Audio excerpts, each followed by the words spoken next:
नमस्कार विद्यार्थी मित्रांनो, शिक्षण वेद या यूट्यूब चॅनलवर मी रुपाली गिरी आपले स्वागत करते। आजच्या लेक्चरमध्ये आपण पाहणार आहोत बीएडच्या प्रथम वर्षातील महत्त्वाचा असणारा पेपर म्हणजे समकालीन भारतीय समाज आणि शिक्षण। यातील महत्त्वाचे पॉइंट आज आपण इथे पाहणार आहोत। तुमची पेपर ऑनलाइन असो किंवा ऑफलाइन असो तर दोन्हीही पेपरच्या किंवा परीक्षेच्या दृष्टीने हे खूप महत्त्वाचं असं लेक्चर असणार आहे, कारण हा जो विषय आहे तो कंपल्सरी बीएड वाल्यांना असतो, त्यासाठी हे आजचं लेक्चर। तर बघा, समकालीन भारतीय समाज आणि शिक्षण या ज्या विषय आहे या विषयामध्ये एकूण 6 घटक आहेत। तर कोणकोणते? तर पहिला घटक आहे समकालीन भारतीय शिक्षण, दुसरा घटक आहे भारतीय संविधानातील तरतुदी व शिक्षण, तिसरा घटक आहे शिक्षण विषयक धोरणे, कायदे आणि तरतुदी, आणि घटक 4 आहे भारत सरकारच्या शिक्षण विषयक योजना, आणि घटक 5 आहे भारतीय व पाश्चात्य शिक्षण तज्ञ आणि शिक्षण, आणि घटक 6 आहे नयी तालीम। असे एकूण 6 घटक आपल्याला या विषयामध्ये पाहावयास मिळतात। तर आज आपण जो घेणार आहोत तो पहिला घटक समकालीन भारतीय शिक्षण। तर यामध्ये महत्त्वाचे कोणते पॉइंट आहेत तर ते पॉइंट मी घेणार आहे, परीक्षेच्या दृष्टीने महत्त्वाचे असणारे। प्रथम आपण समकालीन भारतीय शिक्षण याचा अर्थ आणि संकल्पना स्पष्ट करून घेऊया। तर बघा, समकालीन भारत हा विविध समस्यांनी भेडलेला जगातील एक महालोकसंख्येचा विकसनशील असा देश आहे। मग विकास हा देशातील मूल मंत्र आहे। 2020 पर्यंत जरी नाही तरी किमान 2030 सालापर्यंत भारताला काय करायला पाहिजे? अमेरिका, चीन, जपान, जर्मनी, फ्रान्स इत्यादी विकसनशील राष्ट्राच्या पंक्तीमध्ये समाविष्ट व्हायचे आहे। कधीपर्यंत? 2030 पर्यंत का होईना। त्यासाठी सुरुवातीपासून अशी एक धारणा आहे की शिक्षण समाज परिवर्तनाचे प्रभावी साधन आहे, पण शिक्षण म्हणजे केवळ भूतकालीन ज्ञान आत्मसात करून आत्मसंतुष्ट राहणे नव्हे, तर मानवाचे वैशिष्ट्य असे की तो भूतकाळाच्या प्रकाशात वर्तमानकालीन समस्यांचा परिहार करण्याचा प्रयत्न करतो आणि भविष्यकालीन प्रगतीसाठी नियोजन करतो। केवळ औपचारिक शिक्षण समकालीन समस्यांचा परिहार करण्यासाठी पुरेसे ठरत नाही, तर उत्पन्न करण्याचे सामर्थ्य ज्याच्यामुळे निर्माण होते ते खरे शिक्षण। बघा, ही शिक्षणाची किती छान व्याख्या इथे दिलेली आहे, लक्षात असू द्या। खऱ्या शिक्षणात समकालीन परिस्थितीचा सर्वांगीण विचार करून त्यामध्ये निर्माण झालेल्या आणि निर्माण होऊ शकलेल्या ज्या विविध समस्या आहेत त्याचे विमोचन करण्याची तरतूद समकालीन शिक्षणात असलीच पाहिजे। म्हणजे त्या जोडीला भविष्यकाळाचे वेध घेण्याचे स्वातंत्र्य, त्यावेळी निर्माण होणाऱ्या समस्या सोडविण्यासाठी प्रयत्नशील राहण्याचे कौशल्यही शिक्षणातून प्राप्त झाले पाहिजे। तर समकालीन भारतीय शिक्षण याचा अर्थ आपल्याला स्पष्ट झाला आहे, कारण फक्त इतिहासातील झालेल्या घटना वाचून आपण शिक्षण पूर्ण करू शकत नाही, तर त्या घटनांचा वापर करून आपण वर्तमानांच्या प्रकाशाकडे पाहिलं पाहिजे। त्यालाच आपण समकालीन भारतीय शिक्षण अशी संकल्पना आहे। त्या पहिल्या घटकातला पण महत्त्वाचा मुद्दा आहे तो म्हणजे शैक्षणिक स्तर। तर शैक्षणिक स्तर म्हणजे काय? तर आपण पाहिलेले आहेत की हा माध्यमिक स्तर आहे, प्राथमिक, उच्च माध्यमिक। मग तो स्तर म्हणजे काय तर हे आपण इथे पाहणार आहोत। तर बघा, शिक्षणातून व्यक्ती व समाज विकास यात परस्पर मेळ घालून सुप्त शक्तींचा क्रमबद्ध विकास, व्यक्तिमत्वाचा परिपूर्ण विकास आणि गरजांची परिपूर्तता, भौतिक सुखाची प्राप्ती, व्यावसायिक कार्यक्षमतेचा विकास, राष्ट्रीय व भावनिक एकात्मता रुजवणूक व या सर्व उद्दिष्टांच्या प्राप्तीसाठी शैक्षणिक ध्येय, तत्वज्ञान, अभ्यासक्रम, पाठ्यपुस्तके, अध्यापन पद्धती, शिस्त यांची व्यवस्था करण्यात आली। आणि प्राचीन काळापासून आजपर्यंत ध्येय साध्य करण्यासाठी आपण 3 प्रकारच्या शैक्षणिक व्यवस्था आढळतात। तर मग ह्या 3 प्रकारच्या शैक्षणिक व्यवस्था कोणत्या ते पाहू।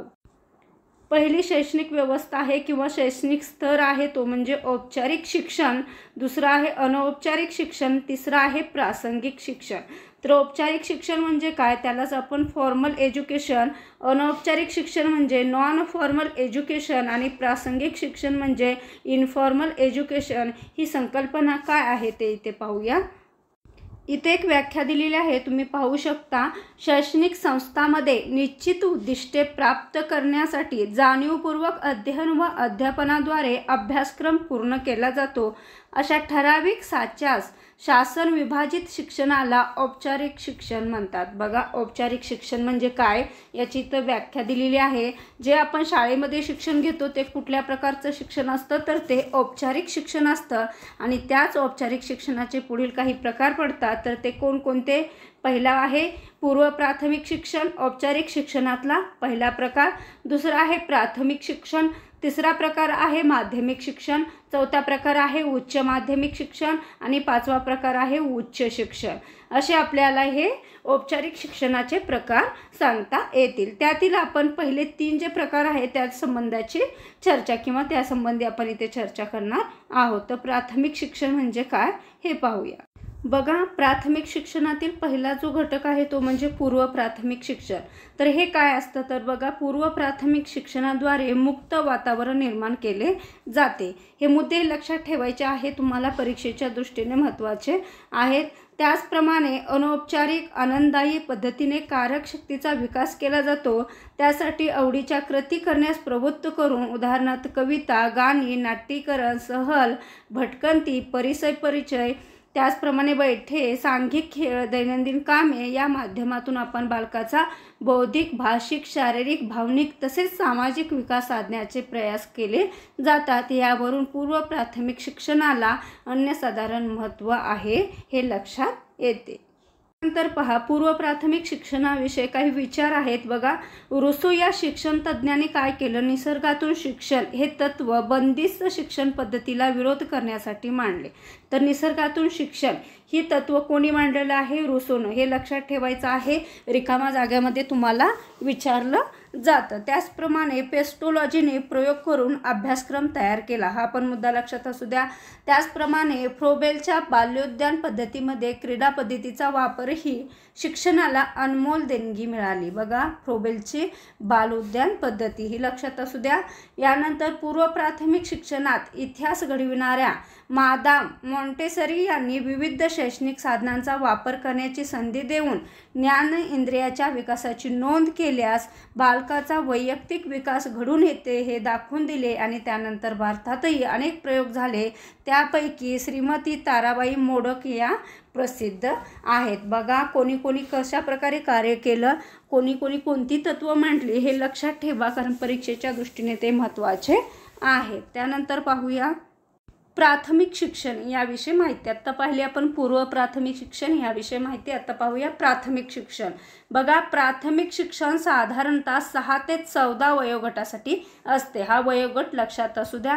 इयत्ता 1 ते 7वी पर्यंत मातृभाषा, गणित, समाजशास्त्र, इंग्रजी इतर काही विषय अध्ययनासाठी असतात. आणि प्राथमिक शिक्षण हे प्राथमिक स्तरावर दिले जाणारे शिक्षण असून तो व्यक्ती विकासाचा मूलभूत पाया असतो. आणि निष्पाप, निरागस बालकाच्या अतिशय संवेदनशील आणि संस्कारक्षम व अनुकरणशील मनावर येथे काय होतं, नकळतपणे सुसंस्कार केले जातात आणि ते चिरकाल टिकून स्मरणात राहतात. त्यानुसार शिक्षणाची उद्दिष्टे ठरवलेली असतात. त्याप्रमाणे अभ्यासक्रम, पाठ्यपुस्तके, अध्यापन पद्धती, मूल्यमापन इत्यादी निश्चित करण्यात येते. तर प्राथमिक शिक्षणाचा वयोगट लक्षात असू द्या. त्या वयोगटामध्ये कोणकोणते विषय शिकवले जातात किंवा विषय अध्ययनासाठी असतात ते सुद्धा मुद्दा लक्षात असू द्या. त्यानंतर हे सुद्धा पॉईंट महत्त्वाचे आहे, जसं की बघा, जुन्या अभ्यासक्रमामध्ये काय केलं, 1968 साली बदल करण्यात आला आणि त्यानंतर 1986 मध्ये नव्या शैक्षणिक धोरणानुसार मूलभूत बदल झाले आणि 1995 साली क्षमताधिष्ठ अभ्यासक्रमाची निर्मिती झाली. लक्षात असू द्या, साल क्षमताधिष्ठ अभ्यासक्रमाची निर्मिती कोणत्या साली झाली? 1995 साली. इंग्रजी विषय, मूल्य शिक्षण, सर्व शिक्षण अभियान, लेखन वाचन कार्यक्रम, वंचिताचे शिक्षण, महात्मा फुले योजना इत्यादी विविध नवनवीन विचार प्रवाहाने प्राथमिक शिक्षणाला नवे स्वरूप प्रदान केले व मूळ पाया मजबूत करून शिक्षणाच्या ज्ञानमंदिराचा कळस गाठण्यास उपयुक्त असे प्राथमिक शिक्षण करण्यात आले. आणि समाजाची बदलती दिशा, काळाची गरज ओळखून नवनवीन बाबी, संकल्पना, त्याचप्रमाणे इंग्रजी अध्यापन, मूल्य शिक्षण, टेलिकॉन्फरन्स, प्रकल्प पद्धती यांचा अंतर्भाव करून विद्यार्थ्याचा संख्यात्मक त्याचप्रमाणे गुणात्मक विकास सुद्धा करण्यात आलेला आहे. त्यानंतर आपण माहिती घेऊया माध्यमिक शिक्षण. बघा, इयत्ता 8वी ते 10वीपर्यंत शिक्षणाचं वय असतं 14 पूर्ण होईपर्यंत. आपल्या घटनेतील कलम क्रमांक 45 मध्ये असे नमूद केल्याप्रमाणे आहे की व्यक्तिमत्व विकास झालेले, नागरिकत्वाच्या जबाबदाऱ्या पेलण्यास समर्थ असे युवक माध्यमिक शिक्षणाच्या अखेरीस बाहेर पडावेत अशी अपेक्षा कोणी केलेली आहे? कोठारी कमिशननी व्यक्त केलेली आहे. आणि 1952च्या मुदलियार आयोगाने सुद्धा सर्जनशील नागरिक, व्यक्तिमत्वाचा विकास, व्यावसायिक कौशल्य, नेतृत्वाची शिकवण या हेतूसाठी माध्यमिक शिक्षणाची योजना करावी असे म्हटले आहे. बघा, कोणी कशावर भर दिला आहे, कोणत्या आयोगाने किंवा कोणत्या कमिशनने कोणत्या गोष्टीवर भर दिला आहे ते लक्षात ठेवायचं आहे, कारण पेपरमध्ये तुम्हाला त्याच्याच दृष्टीने प्रश्न विचारलेले असतात. त्यानंतर पाहूया आपण महाराष्ट्र शासनाने काय केलं. 1972 साली नवीन आकृतिबंध जाहीर केला. मग तो कसा होता? 10+2+3 असा त्यांनी शिक्षणाचा आकृतिबंध जाहीर केला. मग त्यात अभ्यासक्रमात विविधता, शहरी ग्रामीण विभागाचा विचार, त्रिभाषा सूत्र, व्यावसायीकरण, बहुउद्देशीय शाळा, त्याचप्रमाणे सैनिकी शाळा, केंद्रीय शाळा, विद्यानिकेतन इत्यादी नवीन परिवर्तने आणली आणि शालांत परीक्षेचे स्वरूप, मूल्यमापनाच्या नवीन तंत्रानुसार माध्यमिक शिक्षकाची व्यावसायिक गुणवत्ता व आर्थिक सुस्थिती, त्याचप्रमाणे विचार कोठारी कमिशनच्या शिफारशीचा विचार करून काय केलं? लोकशाही समाजातील जबाबदार नागरिकांची निर्मिती या सगळ्यांसाठी आणि त्याचप्रमाणे व्यक्तिमत्वाची वाढ, व्यावसायिक कौशल्य, नवीन ज्ञानाचे अध्ययन, नेतृत्व शिक्षण, मूल्य शिक्षण हे उद्दिष्ट निश्चित करण्यात आलेली आहे. अशा प्रकारे आपण पाहिलं की शिक्षणाचे कोणकोणते स्तर पडतात. जसं की बघा, आपण पाहिलं औपचारिक, अनौपचारिक, प्रासंगिक शिक्षण. त्यामध्ये औपचारिक शिक्षणामध्ये पूर्व प्राथमिक, प्राथमिक, माध्यमिक हे पाहिलं. आता आपण 2-3 घटक पाहिलेले आहेत, पूर्व प्राथमिक, प्राथमिक, माध्यमिक.